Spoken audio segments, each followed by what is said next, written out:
Bon matin tout le monde, bon lundi matin.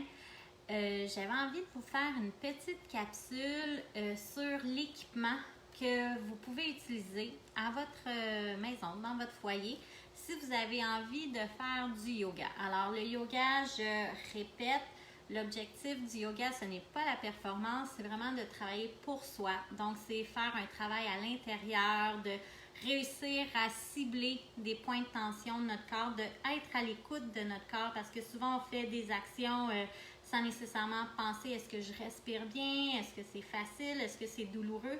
Donc le yoga, c'est de prendre le temps de connecter avec soi puis d'être vraiment à l'écoute de son corps. Et comme ces temps-ci, je fais l'enseignement en virtuel, je viens de débuter dans le fond la nouvelle session qui est une session de 4 semaines. Aujourd'hui, lundi matin à 8 heures.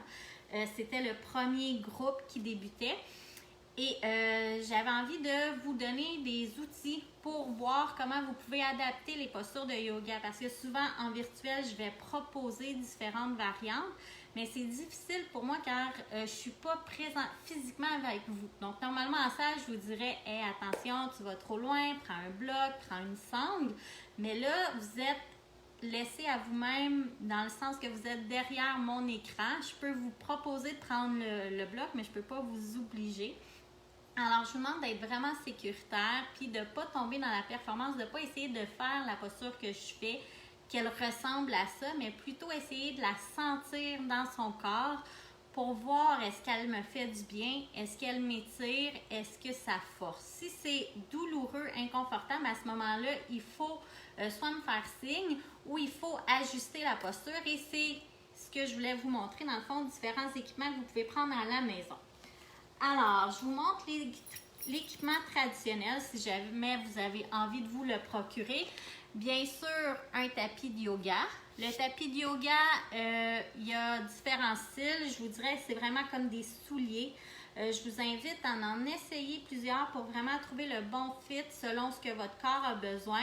Les tapis plus épais vont être très confortables quand on fait des postures, qu'on maintient longtemps au sol. Si vous avez de la douleur aux genoux, aux poignets, bien moins aux poignets, mais si on a des douleurs parce qu'on sent trop le plancher, bien à ce moment-là, ça peut être confortable, mais ça peut être aussi instable. Donc, tout ce qui va être travail d'équilibre sur nos chevilles, ça va être plus compliqué. Si on appuie nos mains, bien peut-être que nos poignets vont bouger un petit peu plus. C'est pour ça qu'à ce moment-là, si vous avez un tapis épais, si on se tient sur une jambe, c'est peut-être mieux de sortir du tapis pour le faire sur le plancher, ça va être plus facile. Si vous avez un tapis mince, c'est à ce moment-là, l'équilibre va être presque similaire comme si on le faisait au plancher, mais peut-être que quand on va faire des postures sur les genoux, des postures qu'on va avoir les coudes au sol, les ischions, tout ce qui est un peu os articulation, bien, ça va être moins confortable. Donc, si c'est le cas, vous avez un tapis un peu plus mince, vous avez toujours l'option de rouler le tapis et de vous accoter le genou dessus. Comme une participante mentionnait dans mon cours ce matin, il y a aussi, elle avait eu la bonne idée, là j'ai un chandail, mais de plier une serviette. Donc c'est vraiment plus confortable au niveau du genou, on peut s'accoter. La même chose quand on va faire des travaux au niveau des coudes, ça va devenir un petit peu plus confortable. Donc, si vous avez le tapis, on en a parlé. Si vous n'avez pas de tapis, on peut le faire sur le plancher ou on peut le faire sur un tapis de salon, mais c'est sûr que ça va être un petit peu moins confortable. Sinon, tout ce qui est point de contact, on peut les adoucir en mettant un petit linge plié, une serviette roulée. Souvent, quand je fais la posture du tailleur, la même chose. Là, je vous montre un tapis déjà roulé. Mais on pourrait rouler l'extrémité du tapis pour s'asseoir dessus. On peut s'asseoir sur un coussin, on peut s'asseoir sur un bloc aussi. Donc déjà, vous voyez, juste en étant assis sur mon tapis, c'est plus facile pour moi d'allonger ma colonne. C'est peut-être même plus confortable, moins douloureux au niveau des genoux parce que parfois, on peut faire plusieurs séquences de posture puis rester quand même un bon moment assis. Alors, si vous ressentez un inconfort, allez vous chercher une serviette roulée, roulez l'extrémité de votre tapis pour vous asseoir dessus.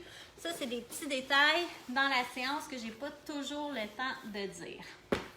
Donc ça, c'est le tapis roulé. Je vous ai parlé du petit linge, la petite serviette aussi qu'on peut traîner proche de soi, du tapis.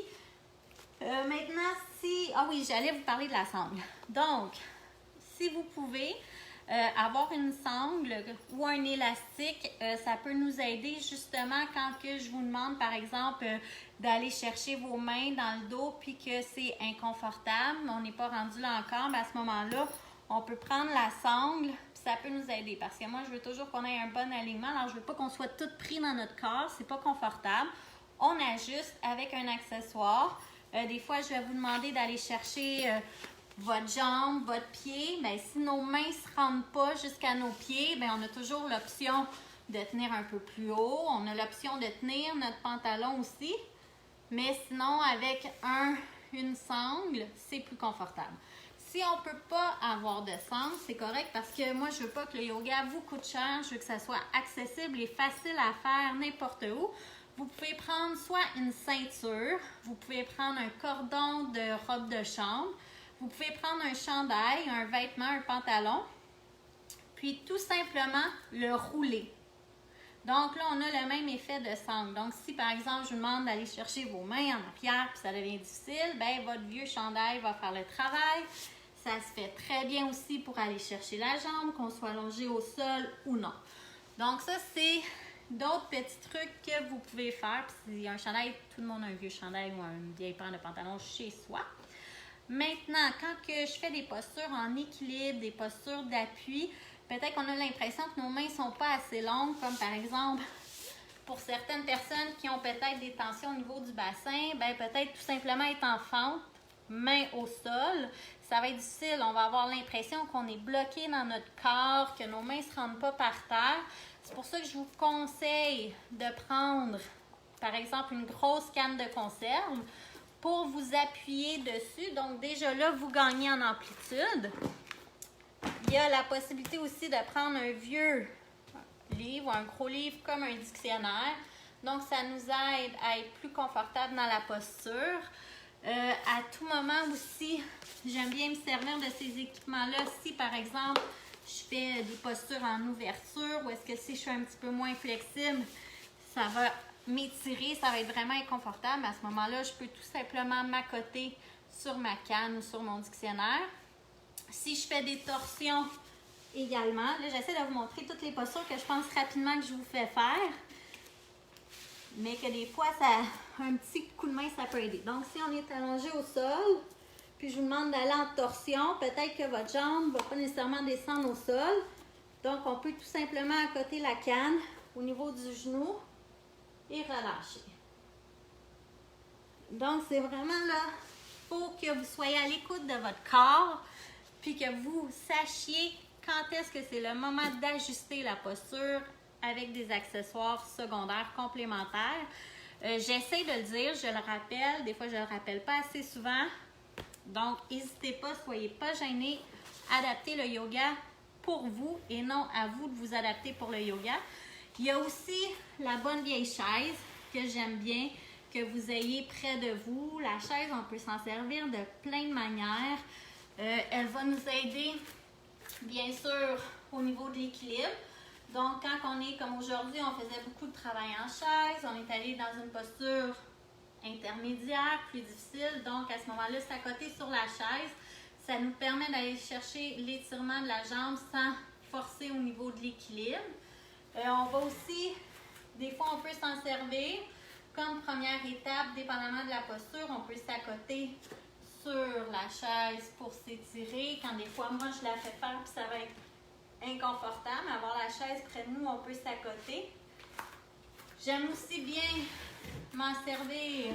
Des fois, ça va être le mur, des fois, ça va être la chaise pour étirer au niveau des épaules. On peut ramener au niveau des coudes, aller chercher l'étirement complet.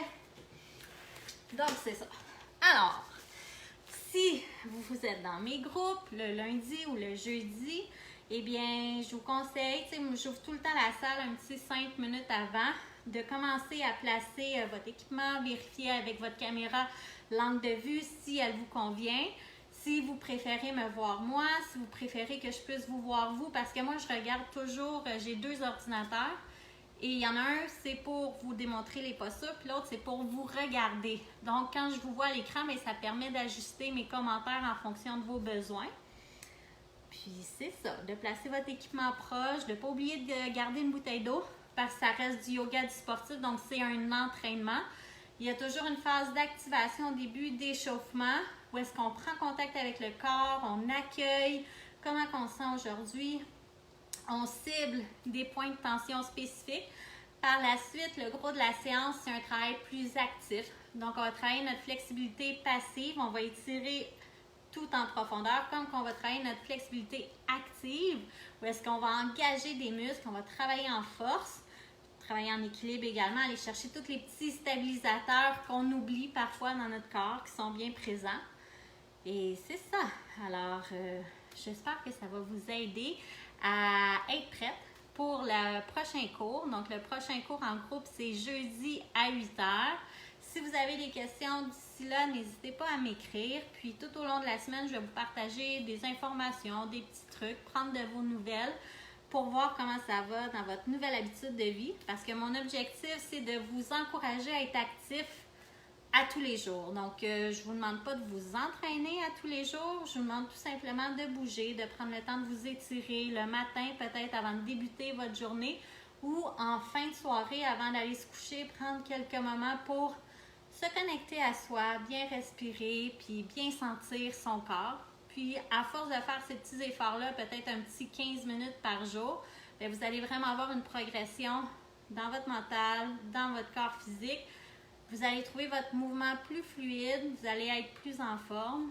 Donc, il y a plein de bienfaits qu'on peut faire avec le yoga. Alors, sur ce, je vous souhaite une belle journée, puis on se voit bientôt.